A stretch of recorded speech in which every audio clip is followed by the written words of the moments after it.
Bom, meu nome é Padre Isaac, sou da comunidade Aliança e Misericórdia e estamos todas as quintas-feiras dedicando a vídeos sobre espiritualidade. Desejo estar aqui sentado neste lugar aqui que é maravilhoso. Estou aqui na nossa casa do segundo ano de formação, aqui em Biúna, em São Paulo. Um lugar muito gostoso para você se retirar, para poder ouvir aí Deus. Daqui a pouco estamos nos mudando.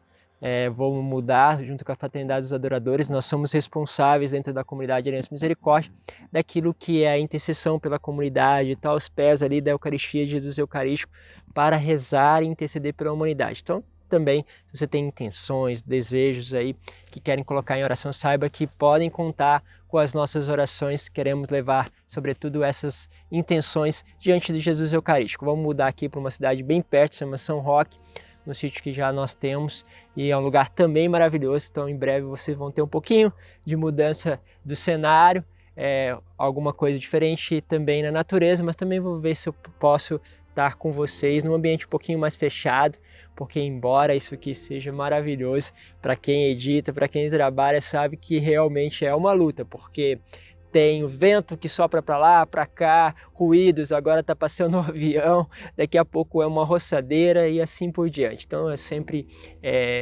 algo que atrapalha um pouquinho para a edição do vídeo. Bom, vamos ao vídeo de hoje. Quero falar um pouquinho sobre vocês, sobre a dimensão de quando nós nos voltamos para dentro de nós. Quero usar uma pequena expressão de Thomas Merton para falar sobre isso. E esse vídeo nasce de um desejo de poder responder a algumas pessoas que me procuram e dizem assim: Padre, comecei na vida espiritual, mas agora estou encontrando um monte de coisa sobre mim. E isso é interessante porque faz parte da vida espiritual. Lá Deus Pai, para Santa Catarina de Siena, vai dizer o seguinte, que o autoconhecimento junto com a oração, eles são esses fundamentos que nos ajudam a aprofundar. Por quê? Porque o autoconhecimento, ele vai dando a percepção de quem nós somos, e a oração, a entrega, vai dando a percepção de quem Deus é. Este abismo entre eu e Deus é preenchido pela misericórdia do Senhor. E ali nós encontramos essa doçura, esta graça. Mas eu queria falar um pouquinho mais sobre isso, né? Que eu estou sintetizando. Se você sente essa coisa, nossa, Padre, ultimamente eu tenho visto tantas coisas sobre mim, coisas tão ruins, estou percebendo tantas debilidades, às vezes eu tenho vergonha de me aproximar de Deus, tenho dificuldade percebendo tudo aquilo que eu tenho sentido e vivido. Vamos falar um pouquinho então sobre isso no vídeo de hoje. Como eu disse, nós muitas vezes temos dificuldade de entrar nessa dinâmica da vida espiritual, porque às vezes nos voltamos para as preocupações que aconteceram já no meu passado, aquilo que foi pecado, fixar lá atrás, ou preocupado demais com aquilo que pode acontecer e nós não conseguimos parar no tempo presente. Essas pessoas sentem essa dificuldade, Thomas vai falar o seguinte, que muitas vezes quando nós paramos em nós mesmos e ali voltamos para nós, ou seja, aqui a atitude de egoísmo, nós passamos a frequentar, a passar no linear do inferno. Olha só que expressão fortíssima. Afinal de contas, quando eu me volto para o egoísmo que há dentro de mim, o olhar sobretudo sobre aquilo que nós estamos em debilidade, o quanto nós fizemos de errado e aquilo que nós temos medo, começamos a voltar-se com esse olhar. Aí o que acontece? Começa um inferno dentro de nós. Por quê? Porque começam os medos. Eu queria tocar um pouquinho dessas nossas preocupações, com as nossas limitações, com os nossos limites, Como se fossem aqueles que determinassem a nossa história e não houvesse, de certa forma, quando você vai fazendo isso, a presença de Deus. Como se nós fôssemos aqueles que determinam os eventos, que nós determinássemos as coisas por causa daquilo que está dentro de nós. Mas agora nós precisamos entender que as coisas não são simplesmente resultados dos nossos esforços. E desde que nós nos preocupamos, muitas vezes conosco mesmo, e não com as outras pessoas, Ou seja, o que também é importante, mas a gente preocupa muito o que as pessoas estão dizendo de nós, o que as pessoas pensam de nós. Pense que isso tudo é eu como centro. Então, em tudo nós tornamos este centro das coisas. E quando fazemos isso, essas preocupações, inquietações, você vai percebendo que vai tomando o lugar de Deus, vai nos afastando daquele olhar que olha para o alto. E com tudo isso, nós vamos vendo as debilidades nossa e dos outros, e aí é como se tudo começasse a transformar num verdadeiro inferno, como todos nós estivéssemos, de certa forma, condenados. Por isso, para nós vivermos, é necessário sair de nós mesmos. Não pode ser nós a referência das coisas, porque senão vamos encontrar o inferno. O egoísmo é condenado à frustração, é a centralização numa mentira, vai dizer Thomas Merton. Para mim, eu tenho todas as coisas é que fazer o quê? É curvar-se à minha vontade, para que elas sejam a vontade de Deus. Ou seja, eu preciso entender este Deus que eu começo a olhar, para que eu possa entender também a sua vontade. Quando eu olho para a vontade de Deus, que me aparece aí por uma palavra, por um vídeo que pode me tocar, por uma homilia, por um livro de santo. Gente, leiam os santos, eles vão nos ajudar muito neste caminho. Você vai perceber que isso te tira. Começa a te tirar de você mesmo. Começa a fazer você olhar adiante. Ele tira como fosse da prisão, que é essa nossa cegueira de olhar para si, como se não adiantasse as coisas por causa das nossas misérias, por aquilo que nós não estamos conseguindo. Entende? E quando tudo isso vai acontecendo, começam ali as nossas frustrações conosco e com os outros. E aí você quer que as coisas sempre comecem, como dizer assim, a obedecer os seus desejos, né?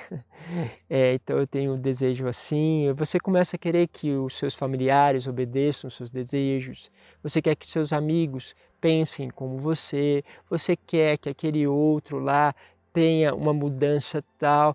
É impressionante como nós encontramos esse desejo profundo da conversão dos outros. Ou quando nós não podemos converter os outros, queremos converter a nós e percebemos que nós não conseguimos em vários aspectos, aí começa o inferno novamente. Porque a gente parece que tem essa coisa de que as coisas erradas precisam ser destruídas e aniquiladas. Ótimo, isso vale para o pecado, é verdade. Mas ao mesmo tempo, essa sutileza de você perceber o pecado, mas não matar o pecador, ou seja, você perceber o pecado que habita em você, aquilo que é o seu egoísmo, mas não eliminar você também com tudo isso, não eliminar o outro. Isso aí, sabe o que precisa? Daquela sabedoria que deixa crescer o joio e o trigo. E quando eles começam a se despontar com clareza, você vai e poda o joio. Mas sabendo que é ele, ou seja, a vida de intimidade aqui aumenta. Quando a pessoa está parada no egoísmo, você vai ver que a oração dele vai começar a declinar. Porque ele vai vivendo com as frustrações, essas frustrações não são voltadas ou levadas a Deus, mas elas são paralisadas em si. Então a pessoa começa a afastar-se da oração. É como que ela, vendo aquilo que ela se tornou, ela mesma se decretasse que ela tem que viver afastada. Isso pode ser consciente ou inconsciente. As pessoas dizem assim: padre, eu já não consigo orar, porque eu percebo as minhas falhas, os meus erros. Eu percebo quantas vezes eu deixei as coisas se tornarem como que uma necessidade para mim. Eu busquei nas pessoas aquilo que eu desejava, manipulei. As pessoas vão percebendo.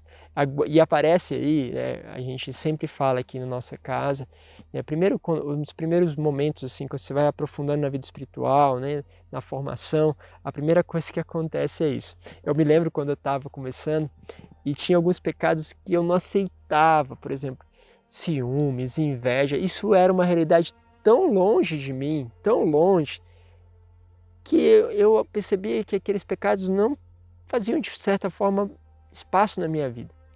E aí Deus foi começando a me mostrar vários aspectos que eu percebia isso, ciúmes. Nossa, e aquilo era uma coisa assim, era tipo, aquele pecado em mim, assim, que eu falava assim, que eu não aceitava, porque eu acho uma coisa tão feia, né? Tão banal, e tão assim, coisas, se colocar em coisas sem valor, e de repente Deus vai te mostrando. E você vai percebendo todos os pecados, todas as coisas estão dentro de você. Meus caros, eu te confesso que no começo tudo isso é muito difícil. A tentação de se afastar por se sentir indigno da presença de Deus, ela é muito grande. Com o tempo, Deus foi me fazendo perceber o seguinte, que aqueles outros que estavam à minha volta também tinham debilidades, lógico, em níveis diferentes, outros eram mais santos, outros tinham mais debilidades do que eu, mas que eu percebia que, de certa forma, eu estava também junto com ele, também praticando o mesmo pecado. E ali nascia um desejo de intercessão muito profundo. Profundo por quê? Porque eu percebia que o pecado que habitava nele também é meu. E não era só, mas padre, você está fazendo isso por um processo de santidade. Não, é um processo realmente de consciência. E aí é muito importante isso, porque aquele teu esposo, aquela tua esposa, de repente já não se torna tão distante para você nos pecados dele, porque você percebe que as debilidades dele também são as suas. Olha aqui, começa a entrar uma unidade. A tua oração já não é mais ele e eu, que é a oração do fariseu, se vocês forem pensar. Eu não sou como ele. Ele tem essa dificuldade e eu te peço, Senhor, que o Senhor possa converter essa dificuldade do meu irmão. Ele é duro, ele é insensato, ele é arrogante, né? não tem compaixão. De repente, o que você vai percebendo? Que aqui há dentro de você, lógico, em proporções diferentes, mas está lá, aquela mesma coisa dentro de você. E aí a tua oração não é mais eu e ele. Ou seja, não estamos mais separados por causa do pecado. Nada pode nos separar do amor de Deus. Nada. E aí a gente começa a perceber que é uma unidade. Unidade nas lutas, naquilo que nós precisamos juntos alcançar. Olha só que bonito isso. De repente a intercessão, a oração começa a ter uma dimensão ainda maior. A unidade começa a crescer. Não unidade simplesmente do pecado, mas na unidade da busca para que Deus possa sanar as nossas debilidades, que não é a minha e a dele, é as nossas debilidades, porque já não há mais separação. Você vai ver que quando eu falo da espiritualidade, eu vou tocar muitas vezes nessa questão da unidade. Você vai perceber que este é o maior grau da santidade. É quando nós caminhamos de uma vida fragmentada para uma vida de unidade nele. E esta unidade nele, ela vai revelar-se unidade com todo mundo, até com seus inimigos. Olha só que forte. E aí, todos nós seremos um nele, mas isso vai começando a brotar aí dentro do coração. E quando você vai percebendo isso te exige o quê? Você sai de si. Porque você não olha o outro com aquilo que ele fere, mas você olha como um único com ele. Então aí, aquele que era o inferno entre o que você vê em você, o que você vê em o outro, começa a fechar este abismo pela misericórdia.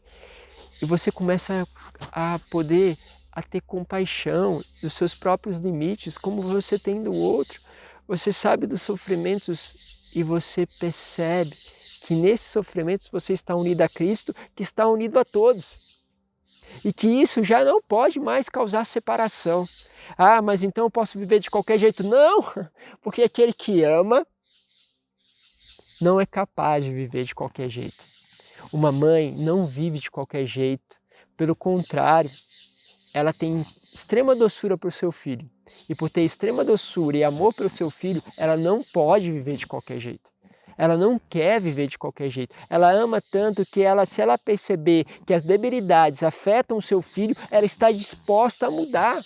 Agora imagine se nós pudéssemos levar isso a uma dimensão ainda superior, porque a filiação talvez seja um dos grandes potencial de amor que nós mais poupamos, mas ainda não é o ideal maior, que é o ideal de unidade com Deus. Se nós amamos Deus, nós não queremos mais o pecado, porque nós sabemos que isso machuca Deus, machuca nós mesmos, mas isso fere de forma especial a Deus. Então nós não queremos, mas por amor. O amor é a nossa meta, por isso você não pode viver a sua vida de qualquer jeito. E aí você é capaz de amar as suas debilidades para recompô-la em Deus, para transformá-la pela divindade do Senhor. E você vai ver que você fará muitas coisas com toda a força, de todo o coração, de todo o teu entendimento, né? Gastará até o sangue pela luta contra o pecado, mas não simplesmente por você, mas é por causa dele. Então, nós encontraremos o céu nessa proporção da unidade, nesta busca desta unidade. E isso nos tirará de toda essa realidade de inferno que muitas vezes nos prende ali, nas debilidades, e faz com que a gente possa nos esquecer de Deus. Que armadilha do mal! Querendo nós não aceitarmos o pecado, nos afastamos de Deus. Qual é a graça de Deus? Olha para Ele primeiro. Olha para Ele, sai de você, vai olhar ao outro. E quando você olhar ao outro, você vai ver que as suas debilidades podem ser sanadas em Deus e que Ele pode fazer algo extraordinário em meio às suas debilidades. E que isso será a tua experiência do paraíso, da sua misericórdia. E não será uma vida qualquer, uma vida de radicalidade em Deus, que não comporta-se de qualquer jeito, nem de qualquer forma, mas quer ser tudo em Deus. Deus vos abençoe.